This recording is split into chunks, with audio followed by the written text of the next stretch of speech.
Hello बच्चों, welcome back to my YouTube channel Easy Academy. और जैसे आप सबको पता है कि यहाँ पर मैं आप लोगों के लिए इजी इजी ट्रिक्स लेके आता हूँ डिफरेंट टॉपिक्स की केमिस्ट्री से रिलेटेड। तो आज जो हमने टॉपिक लिया है वो है benzene diazonium chloride. Benzene diazonium chloride ये हमारे लिए एक बहुत ही इंपॉर्टेंट टॉपिक है, क्योंकि हर साल इससे एक ना एक क्वेश्चन हमें एग्जाम में देखने को मिलता है। तो अब हम चलिए स्टार्ट करते हैं अपने वीडियो को। तो हमारे पास सबसे पहले हम लोग बात करते हैं बेंजीन डायज़ोनियम क्लोराइड की। तो बेंजीन डायज़ोनियम क्लोराइड में हम लोग सबसे पढ़ते हैं कि बेंजीन डायज़ोनियम क्लोराइड को हम लोग प्रिपेयर कैसे कर सकते हैं। तो फर्स्ट ऑफ ऑल हम लोगों ने पहले भी डिस्कस किया है, जब हमने नेम रिएक्शन डिस्कस की थी एमीन्स की, तो उसमें हमने देखा था कि एक डायजोटाइजेशन रिएक्शन होती है जिसके थ्रू हम लोग क्या करते हैं, बेंजीन डायज़ोनियम क्लोराइड को ऑब्टेन कर सकते हैं। तो इस रिएक्शन में हम लोग क्या करते हैं, किसी प्राइमरी एरोमेटिक एमीन को ले लेते हैं, उसकी रिएक्शन हम लोग नाइट्रस एसिड से करा देते हैं। नाइट्रस एसिड को प्रिपेयर करने के लिए हम सोडियम नाइट्राइट एंड HCl का यूज करते हैं, और यहाँ पे हम टेम्परेचर मेंटेन करते हैं 0 से 5 डिग्री सेंटीग्रेड। जब नेम रिएक्शंस हमने बताए थे, डिस्कस किए थे, तो मैंने आपको बताया था कि अगर यहाँ पे टेम्परेचर अगर ये ग्रेटर देन 5 डिग्री सेंटीग्रेड या हो जाएगा, तो उस कंडीशन में यहाँ पे हमें बेंजीन डायज़ोनियम क्लोराइड की जगह फिनॉल ऑब्टेन हो जाता है। तो यही रीजन है कि यहाँ पर हमारे पास टेम्परेचर हाईली स्पेसिफिक होता है, और इसे हमेशा ध्यान में हमें रखना होगा। सेकेंड थिंग कि अगर हमारे पास यहाँ पे कई बार अगर रूम टेम्परेचर दे देगा, देन भी हम उससे क्या लिखेंगे कि हमारे पास फिनॉल का फॉर्मेशन हो जाता है। अब बात आती है कि जो डायज़ोनियम क्लोराइड्स होते हैं ये एलिफेटिक एमीन्स फॉर्म नहीं करते। नहीं, ऐसा नहीं है। एलिफेटिक एमीन्स भी डायज़ोनियम सॉल्ट्स को फॉर्म करते हैं, लेकिन वो स्टेबलाइज नहीं हो पाते। तो हमारे पास यही क्वेश्चन आपके बोर्ड एग्जाम में आया है 2018 एंड 19 में कि aromatic diazonium salts are more stable than aliphatic diazonium salts, why? तो उसका रीजन क्या है कि जो हमारे पास एरोमेटिक डायज़ोनियम सॉल्ट्स होते हैं, इनमें जो हमारे पास डायज़ोनियम आयन बनता है, ये डायज़ोनियम आयन स्टेबलाइज हो जाता है रेजोनेंस से। अब अगर आपके पास सिंपली अगर एक नंबर में पूछा गया है तो आप इतना ही लिख दीजिए कि diazonium ion is stabilized by resonance. But अगर ये एक्सप्लेन करने के लिए पूछ लेगा, in that case you have to write the resonating structures also. तो यहाँ पे रेजोनेटिंग स्ट्रक्चर्स शो किए गए हैं। तो हमारे पास ये डायज़ोनियम आयन बना हुआ है, यहाँ पे नाइट्रोजन के ऊपर पॉजिटिव चार्ज, यहाँ ट्रिपल बॉन्ड N है, यहाँ दो लोन पेयर ऑफ इलेक्ट्रॉन्स हैं, इलेक्ट्रॉन्स की शिफ्टिंग इधर होगी, ये इलेक्ट्रॉन्स यहाँ शिफ्ट होगा, जब इलेक्ट्रॉन्स यहाँ शिफ्ट होंगे तो इसमें नेगेटिव चार्ज आ जाएगा, ये नेगेटिव चार्ज शो किया है। और यहाँ पे पॉजिटिव चार्ज की वजह से यहाँ पे क्या होगा, जब इलेक्ट्रॉन इधर से जाएंगे, इस साइड शिफ्ट होंगे, तो यहाँ पे इलेक्ट्रॉन इधर जाएंगे तो नेगेटिव चार्ज आएगा, बट अगेन यहाँ पे पॉजिटिव चार्ज जनरेट हो जाएगा। तो सो पॉजिटिव चार्ज यहाँ बना रहेगा, और क्योंकि इलेक्ट्रॉन्स इस साइड से इधर शिफ्ट हो रहे हैं तो यहाँ पे पॉजिटिव चार्ज जनरेट हो जाएगा।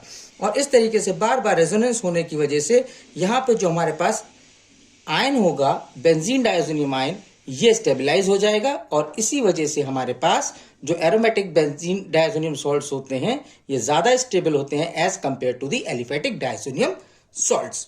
अब हम लोग बात करते हैं कुछ रिएक्शंस की जो बेंजीन डायज़ोनियम सॉल्ट की इंपॉर्टेंट है और जो बोर्ड एग्जाम में हर साल पूछी जाती हैं।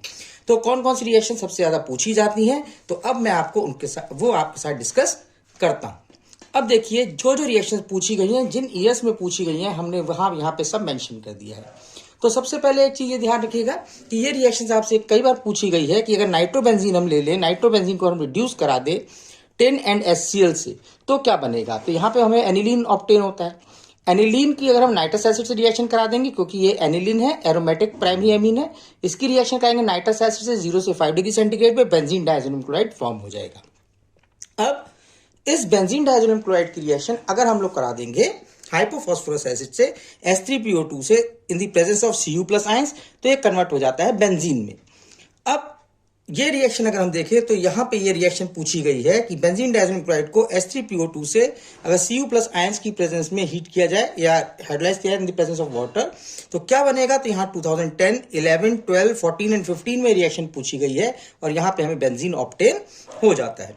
इसी तरह अगर बेंजीन डायज़ोनियम क्लोराइड को अगर हम लोग वाटर के साथ in the presence of H2SO boil कर दें तो क्या बनेगा, फिनॉल इज ऑब्टेन्ड। ये रिएक्शन आपके पास 2015 में आई है।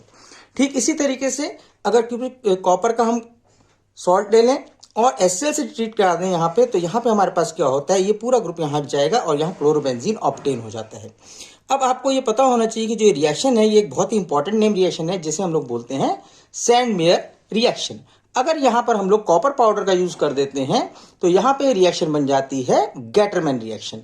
तो ये सैंडमेयर रिएक्शन है। यहाँ पे जैसे हमने क्लोराइड लिया है कॉपर का, यहाँ पे हम ब्रोमाइड भी ले सकते हैं और HBr भी ले सकते हैं। ऐसे यहाँ पे कॉपर पाउडर के साथ साथ हम HBr भी यूज कर सकते हैं। बस डिफरेंस क्या आएगा, अगर HBr यूज कर लेंगे तो यहाँ पे क्लोरोबेंजीन की जगह हमारे पास ब्रोमोबेंजीन ऑब्टेन हो जाता है। और इस केस में जो पहली रिएक्शन है इसे बोलते हैं सैंडमेयर रिएक्शन, और जो दूसरी रिएक्शन है इसे हम लोग बोलते हैं गेटरमैन रिएक्शन। अब अगर हम लोग क्या करें, बेंजीन डायज़ोनियम क्लोराइड की रिएक्शन अगर हम फ्लोरोबोरिक एसिड के साथ करा देते हैं तो फ्लोरोबोरिक एसिड के साथ रिएक्शन कराने पर हमारे पास ऑब्टेन होता है फ्लोरोबेंजीन। और अगर हमारे पास इस रिएक्शन की हम बात करें तो ये रिएक्शन आपसे एग्जाम में पूछी गई है, बट इनडायरेक्ट वे में पूछी गई है, इसलिए आप इसे ध्यान रखिएगा। सेकंड थिंग कि अब हमारे पास नेक्स्ट रिएक्शंस की बात करते हैं तो ये 3 रिएक्शंस हमारे पास बच जाती हैं इसकी। तो अगर हम CuCN एंड KCN से रिएक्शन करा देते हैं या बेंजोनाइट्राइल बन जाता है या फिर साइनोबेंजीन बन जाता है, ये हमारे लिए बहुत ही इंपॉर्टेंट रिएक्शन है क्योंकि ये अभी हमारे पास 2014 में 15 एंड 17 में पूछी गई है और इस साल के लिए ये रिएक्शन फिर से वेरी वेरी इंपॉर्टेंट हो जाती है।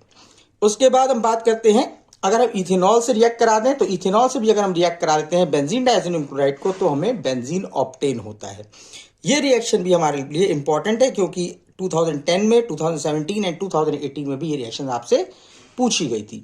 अब हमारे पास एक रिएक्शन रह जाती है और रिएक्शन है फ्लोरोबोरिक एसिड के साथ NaNO2 की प्रेजेंस में और Cu के साथ हम जब इसे हीट करते हैं तो हमें क्या ऑब्टेन होगा, तो इस केस में हमारे पास नाइट्रोबेंजीन ऑब्टेन हो जाता है। अब देखिए यहाँ नाइट्रोबेंजीन से बेंजीन डायज़ोनियम क्लोराइड तो आप ऑब्टेन कर सकते हो, बट बेंजीन डायज़ोनियम क्लोराइड से नाइट्रोबेंजीन कैसे कन्वर्ट करेंगे, ये आपके पास ये रिएक्शन इसमें हेल्प करेगी। और ये क्वेश्चन आपके पास बोर्ड एग्जाम में पूछा भी गया है। ये पूछा गया है आपसे 2011 में और 2014 में।